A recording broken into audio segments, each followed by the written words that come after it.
Good morning. 7.2 equivalent equations on page 394 of your textbooks. When I think of equations, I think of a set of scales where the equal is right in the middle, and we say that the left hand side equals the right hand side. And this can only change if we want to keep this true. Whatever we do on the one side, whatever we do on this side, we need to also do on the other side. If we add on this side, then we need to add on this side. If we subtract on this side, we need to subtract on that side. So that this set of scales will always be in balance. Now, if we look at two equations and we say they're equivalent, it means that we can get from one equivalent equation to the other equivalent equation by the following steps. First, by adding a number to both sides. So if I add 2 to the left hand side, to keep the scale balanced, we also have to add 2 on the right hand side. If we're subtracting a number from both sides, we have an equivalent equation. By multiplying both sides by a number other than 0, the left hand side will equal the right hand side. If we divide both sides by a number other than 0, both sides will be the same, and we will have an equivalent equation. If we swap the left hand side and right hand side of the equation, it doesn't change anything of the value. It's like looking from the other side. Nothing changed. We still have our equivalent equation. In our first example, they ask us to find equivalent equations. Please note, they don't say solve the equation. It's just show the results of applying the given operation to both sides of these equations. And the only thing that we're going to look at is changing this equivalent equation by dividing by 8 on both sides. So divide by 8. You will also see now that the way I set it out is different in the book. So please make sure that you set it out the way I do. What we're going to do is we're going to divide both sides by 8. So I'm going to divide by 8 on both sides, which will give us then an answer. 8 will go in itself once and an 8 once. 8 will go in itself once and then 45 times. Therefore, y equals 5. In number B, they ask us to take away 10 on both sides. If I want to take 10 away on both sides, what I'm going to do is I'm going to subtract 10, and remember that all our algebra rules still apply. I can only take away like terms. So in this case, we're going to subtract 10 from the constant value. 10 take away 10 is 0, plus 2x equals 36 take away 10 is 26. They didn't ask us to solve anything, we just took 10 away. In the last example, they ask us to add 3. So I'm going to add 3 to both sides. So plus 3 on this side, plus 3 on that side. Minus 3 plus 3 is 0. So I'm going to have 5a equals 12 plus 3 is 15.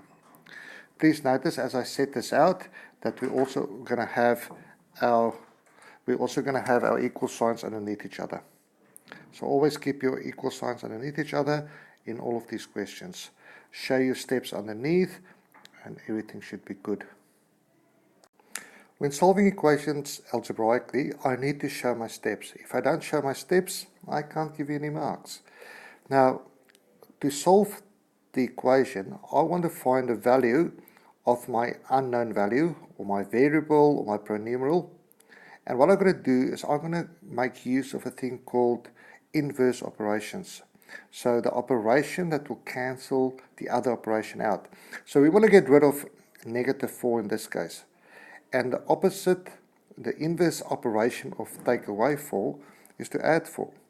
So what I'm going to do is I will add 4 on this side and I'll add 4 on the other side. Now x minus 4 plus 4 will give us x, and 16 plus 4 is 20. If you have time, you should go and substitute this value into your equation to test your answer. 20 minus 4 equals 16, so we know that we have the right answer. When I get to more complex questions, like in this case, where there's more than one operation happening on the left-hand side, we have to be very clever about what and how we're going to do this. We want to get rid of the plus 7 and the multiplication of 2. And the secret here is to get rid of the thing that if you had done this on a calculator, the thing that you've done last, you're going to do first now. So if I would say 2 times something, that will come first, and then I add 7, I will get rid of the plus 7 first. What's the inverse operation of plus 7? That would be take away 7. So I will take 7 away on the right hand side as well as the left hand side. It will give me an answer of 2u equals 17 take away 7 is 10. I would now want to get rid of the 2, and it's 2 times u, or u times 2. And the inverse function, or the inverse operation of multiplication is division. So I will divide by 2 on the left hand side as well as the right hand side. 2 go himself once and 2 once, 2 go himself once, and then 10 5 times. Therefore u equals 5. If you substitute this 5 into this equation, 2 times 5 is 10, 10 plus 7 equals 17, so I have done the right thing.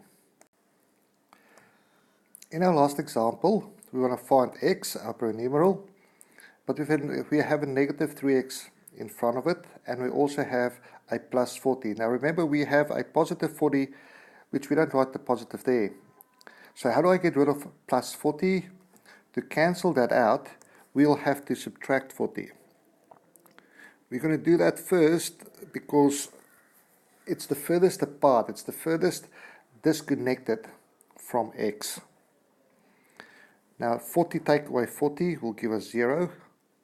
Minus 3x equals 22 take away 40 is negative 18. Now if I want to get rid of negative 3 times x, or x times negative 3, I want to get rid of the negative as well as the 3. It's not negative 3, it's not minus 3, it is negative 3. So I'm going to divide by negative 3 to give me 1. So negative 3 divided by negative 3 is 1. That will equal negative and a negative gives us a positive. 3 goes himself once, and then 18 6 times.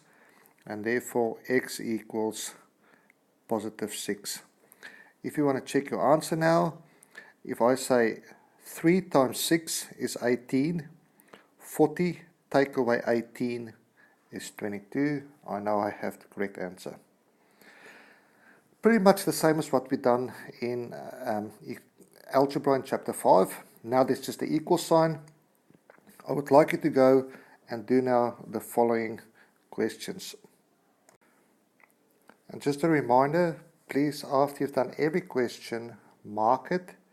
If you did it wrong, fix your mistake. If you can't fix your mistake, see your teacher ASAP.